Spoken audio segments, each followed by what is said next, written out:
You're watching News 24 Live. Welcome to what is likely to be our last rugby show for the year. I have Sport 24 chief rugby writer Rob Howing in studio to review the World Cup final and the bronze playoff, and then just look at a couple of talking points in the rugby world, more particularly Heyneke Meyer's future.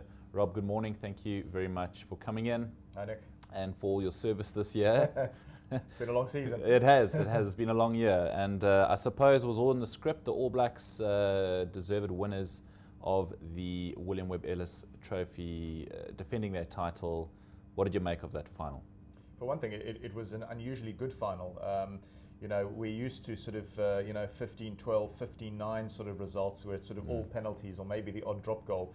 That's the recent history of World Cup finals. Instead, it's almost sort of significant that the All Blacks were involved in a game, and the Wallabies to some extent, because of the brand of rugby they play as well, that they were involved in what turned out to be a really thrilling game of rugby. I thought New Zealand, generally held the whip hand and were very rightful winners in the end. But the way the Australians came back into the fixture, kudos to them. When Kurandrani got that try quite late on, you almost sensed that there could be a dramatic momentum shift in the game. But that said, I mean, New Zealand quickly turned the screws again.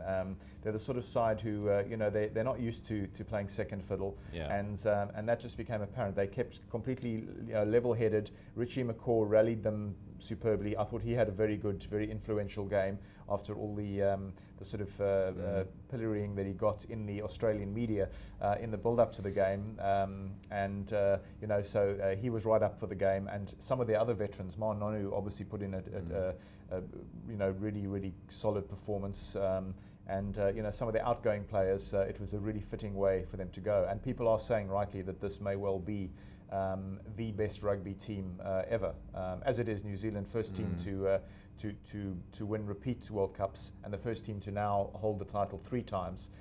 All you can say is good luck to them, and well done, well deserved.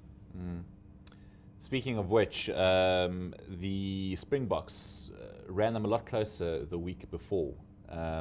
So I just want to talk about this, I guess, this sort of gap in class. The All Blacks just are streets ahead. Who are the biggest threats looking forward? How does the rest of world rugby close that gap? Yeah, it's an interesting one. I mean, you can debate until the cows come home, whether South Africa or Australia almost deserve to be the sort of the next best, as things stand, to New Zealand. New Zealand have such depth of talent that it's hard to see them, even with several of their sort of established players now sort of presumably bowing out. There are some who haven't quite made the final call yet, but we know that there will be a changing of the guard, but they're doing enough. The method of rugby that they're employing just seems to be light years ahead of most other sides. If anything, you have to say Australia are probably the closest to them in terms of the way they're trying to mix and match their game. South Africa are the ones with the most sort of catching up to do.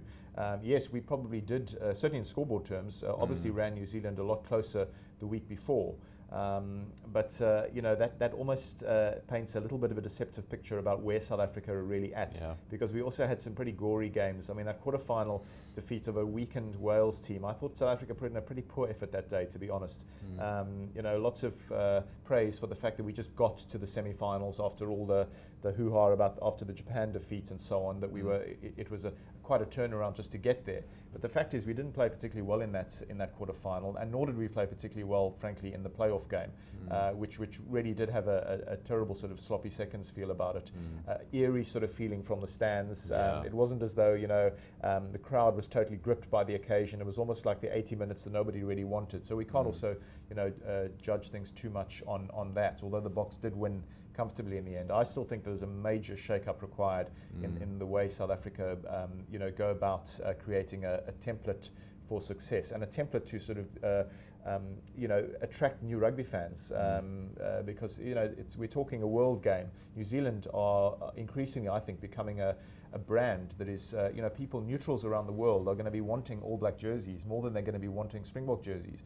And a few years ago, the Springboks, were more of a sort of iconic side than they are these days. And so we've got to look at all the reasons why the Springboks have fallen so notably behind New Zealand. We pride ourselves as being the next best. We appreciate that there will be times when other countries come to the fore sporadically, but never consistently. And South Africa, pride themselves on generally being the team that runs New Zealand the closest. Statistically we've fallen by the wayside to quite a significant degree.